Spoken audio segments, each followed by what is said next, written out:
Good evening, guys.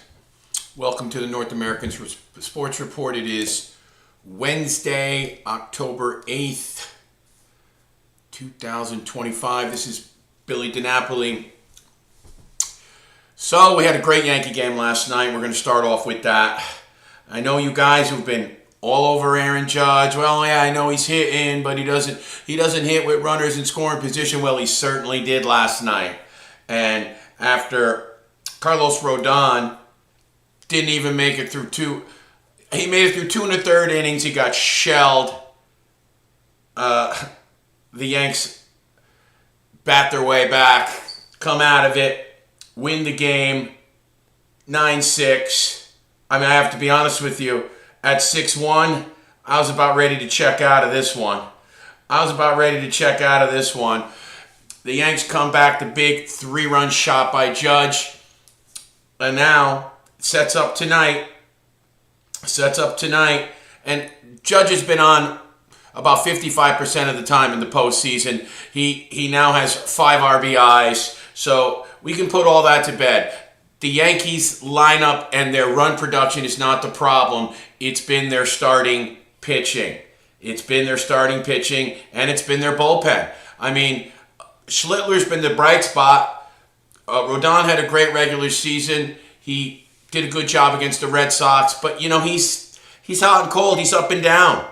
Fried, I made a mistake the other day in referencing Fried. One thing we're going to go over. I'm doing a segment I call Right and Wrong, where I do a little housekeeping, so to speak. Every once in a while, I may make a few missteps. Usually not statistically. It's usually me just misremembering or stumbling over something. I had a few messages from some of my listeners, and one of them had let me know. He said, "Hey, Billy, you had said Max Fried was 1-1 in the playoffs for the Yankees. He is not. You had said that he had gotten a win against the Red Sox. He did not. You are correct. I actually was referring to his postseason record with the Atlanta Braves. One of my friends from Atlanta had told me, you guys love Fried, he's your ace, but he was only 2-5 with the Braves in the postseason. And he was only 2-5 with the Braves in the postseason, and he was 0-1 in the World Series with an ERA of over 6. So I had said, well, he's been great for the Yanks. He got a win against the Red Sox. And then he had a bad start against the Blue Jays. Well, obviously, he didn't get the win against the Red Sox. That's where I misspoke. So I apologize. I think you guys knew what I meant. He had a great start against the Red Sox and then a poor start against the Blue Jays. We all remember Aaron Boone took him out after 6 1/3 innings, and I killed Boone on this channel probably for 2 days about his decision-making with the pitching staff in that game. So yes, I misspoke. I meant to say Aaron Boone had a great start and then a poor start. He is technically 0-1. And if Schlittler wins, Max Fried is 0-1, not 1-1, as I originally said. So we straighten that out. Max Fried is 0-1 in the postseason for the Yanks, not 1-1. I got that wrong. I think most of you guys knew where I was coming from. He did have a strong start against the Sox before he was pulled by Boone. He will go in Game 5 if the young phenom Cam Schlittler does what we hope he does. Well, if he does what Yankee fans hope he does tonight, which is win a pivotal Game 4. What is the start time for that game? The start time for that game is... Just give me 1 second here. Start time is 7:08 first pitch. Schlittler versus Varland. Basically, the Blue Jays are going with a bullpen game tonight. They don't have a set starting pitcher, so they're going to try to piece it together. But listen, I know Schlittler was great against the Sox, but this Blue Jay lineup, it's not the Red Sox lineup. It's way better than that. So I'm very interested to see how he does, and I hope the kid does well. I mean, listen, it's juicier when the Yankees stay in the playoffs. I don't want to see them get knocked out. I'd like to see a Game 5. Currently, the Cubs are ahead of the Brewers in the fifth, 4-2. The Tigers, even their series, beating the Mariners today 9-3, coming back from a 3-0 deficit. The Dodgers also played tonight, 9:08 Yamamoto versus Nola. That is a 9:08 first pitch. Okay, we're going to do some more right and wrong. Another thing my listeners informed me that I botched up was my hockey seedings. I gave out the division winners and the standings, but someone informed me, Billy, you never gave us the playoff seedings. So I'm going to get to that now. I had started to do this yesterday. If you guys know, I went on yesterday, and then as I was on, you guys know I have another job. I had work calls coming in. I could see on the silent, and I kind of rushed through the show, and I didn't finish up. So we're going to get to the postseason. To the NHL predictions and my postseason picks and final seedings in the NHL for 25-26. I had given out the division winners, which were Tampa in the Atlantic Eastern Conference, which were Carolina in the Metropolitan. In the West, I had the Colorado Avalanche winning the Central and the Vegas Golden Knights winning the Pacific. But here's our 1 through 8. In the NHL East, in the Atlantic, I have Tampa 1, Florida 2, Toronto 3. Those are your top 3 in the Atlantic of the Eastern Conference. In the Metropolitan, I have the Carolina Hurricanes, the New Jersey Devils, and the Washington Capitals, 1, 2, and 3 in the Metropolitan.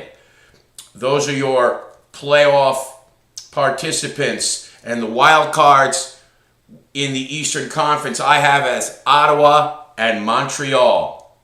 I have them both coming from the Atlantic Division. I do not have the Rangers or the Islanders. So basically, here are my teams that are not in the playoffs or near the bottom of their divisions. I have the Detroit, Buffalo, Boston rounding out the bottom of the Atlantic. I have the Rangers, Columbus, Islanders, Pittsburgh, Philly. That's my 4, 5, 6, 7, and 8 in the Metropolitan. I don't think the Rangers or Islanders are going to make the playoffs in the New York area. Pittsburgh is rebuilding, which made it all the more surprising how a rebuilding Pittsburgh Penguin team walked into Madison Square Garden last night and blanked the Rangers 3-0. That was not something that the Ranger fans were... that's not the way the Rangers wanted to get their season started, let's put it that way. In the Western Conference of the NHL, I have Colorado, Dallas, and Winnipeg as your top 3 in the Central. The top 3 in the Pacific, I have the Vegas Golden Knights with Jack Eichel and Mitch Marner. I think they're going to the Cup. They're great all the way around, top to bottom. I have Vegas, Edmonton, and Vancouver as my top 3 in the Pacific. So those are my 6 teams that make the playoffs outright. My wild cards in the West are the Minnesota Wild and the LA Kings.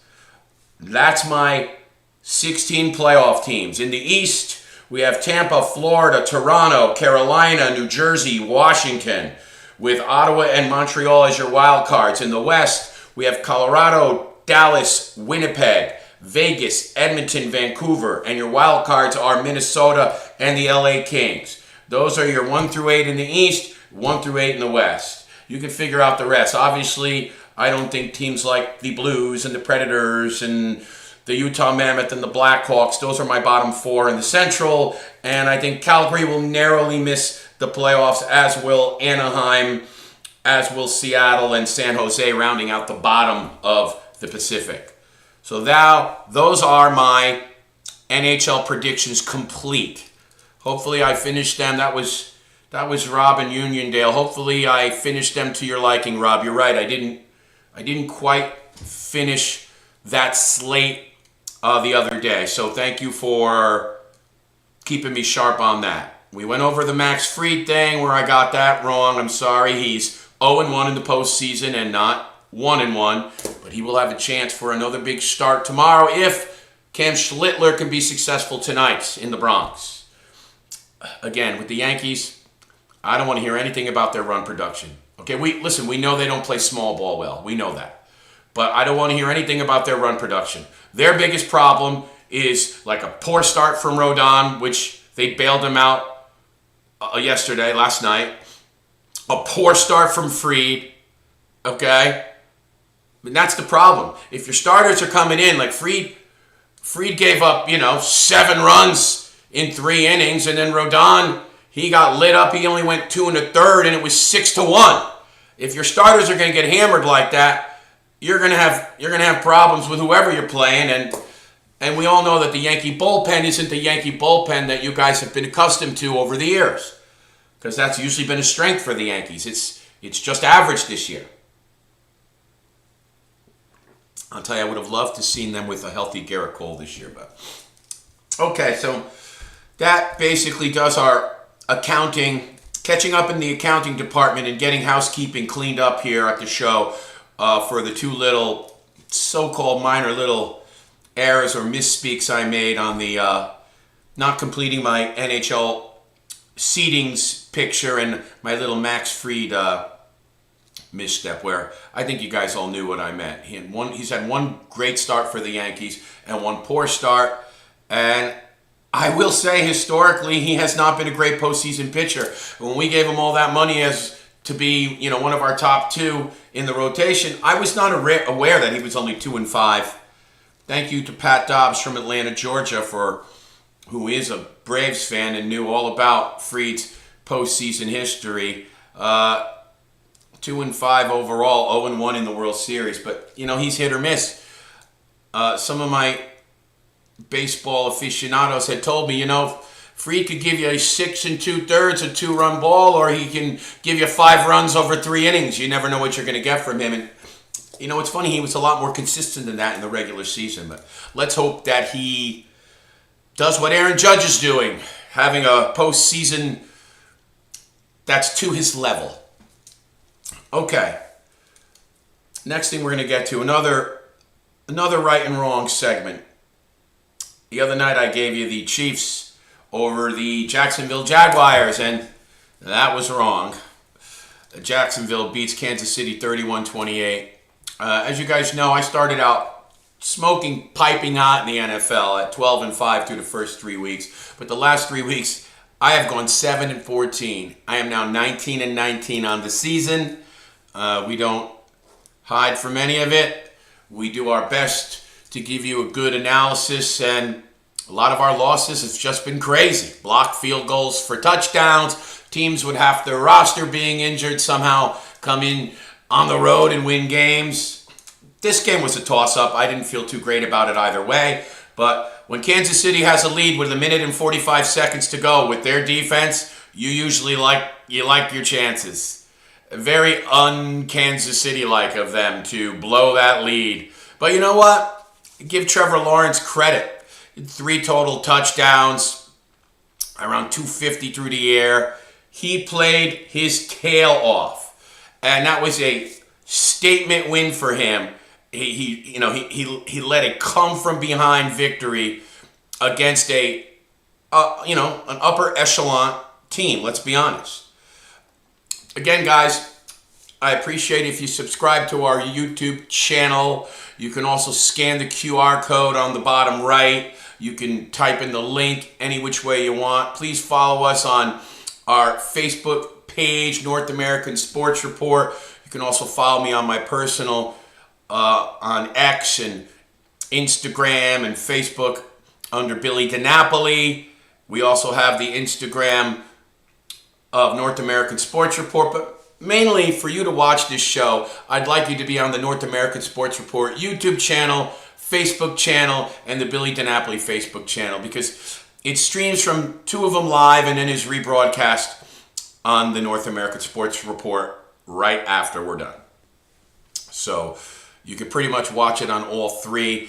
You can scan the QR code, also donate with Venmo and Cash App. Every little bit helps us keep this show rolling. We try to give you up-to-date content and I think we do a pretty good job of that.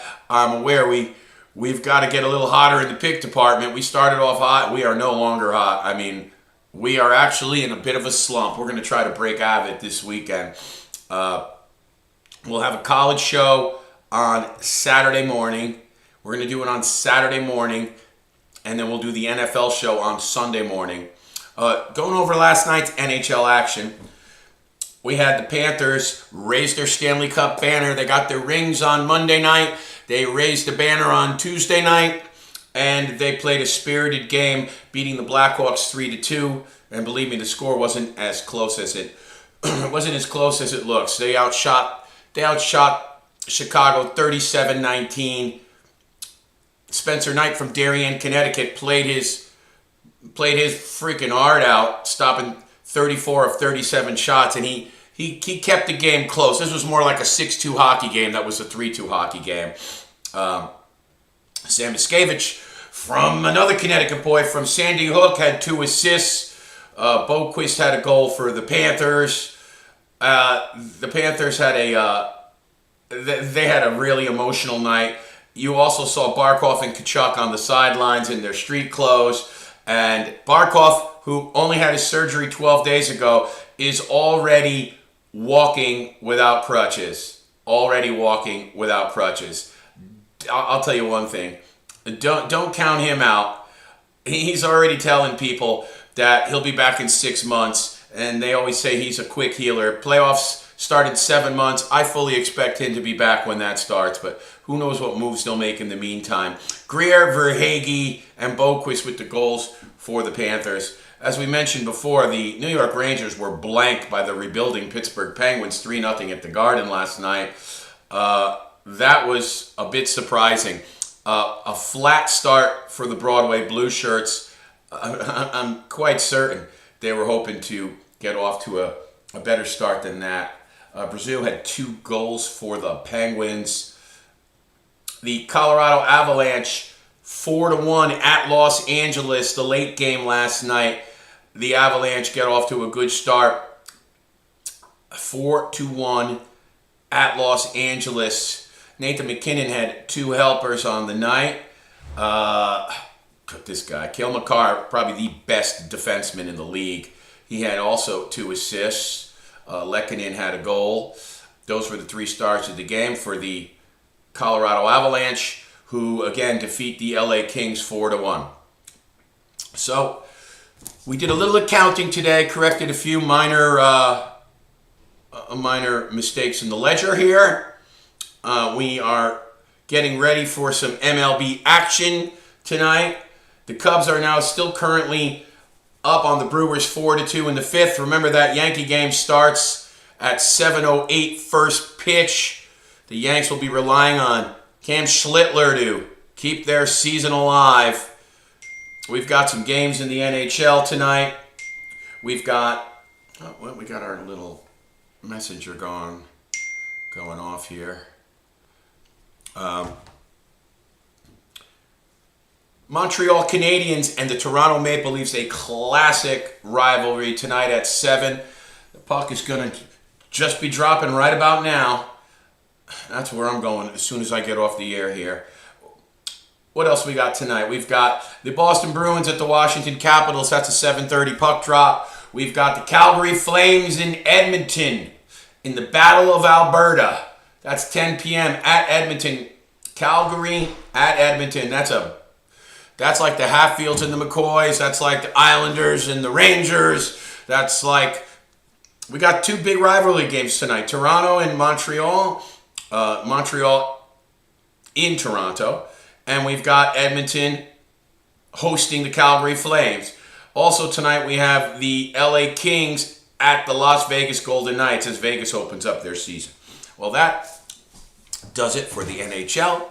We've got the table set for Major League Baseball tonight. You've got your Cubs-Brewers game currently going on. Again, the Cubs up 4-2. You've got the Yanks first pitch is 3 minutes away in the Bronx, Yankees-Blue Jays. And then later on, you've got the Phillies trying to avoid the sweep from the LA Dodgers. Yamamoto on the mound for the Dodgers tonight and Nola on the mound for the Phillies. Tigers beat the Mariners 9-3 today.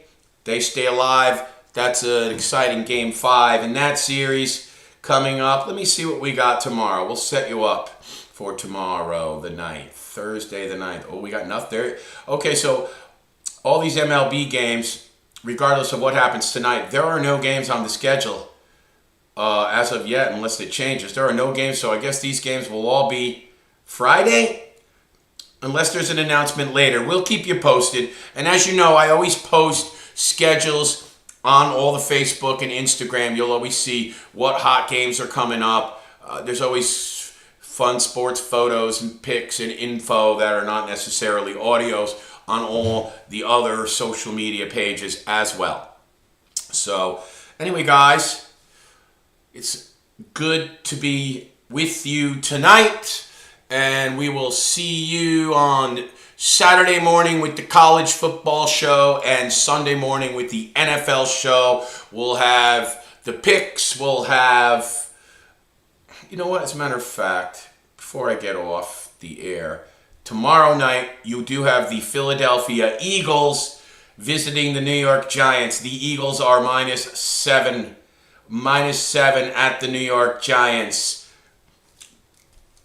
I like the Eagles in this game. I'm going to tell you right now. I think they're going to win the game. I am actually going to tease the Eagles. The total is 40.5. I'm going to tease the Eagles and the over, bringing that down to 34.5. So I'm taking the Eagles in a two-team teaser. Eagles taking the -7 to -1 and the over-under down to 34.5. And I'm going to take over 34.5. I like the Eagles tomorrow. I think the Giants will be feisty and competitive. 20-17, 23-20, Philly.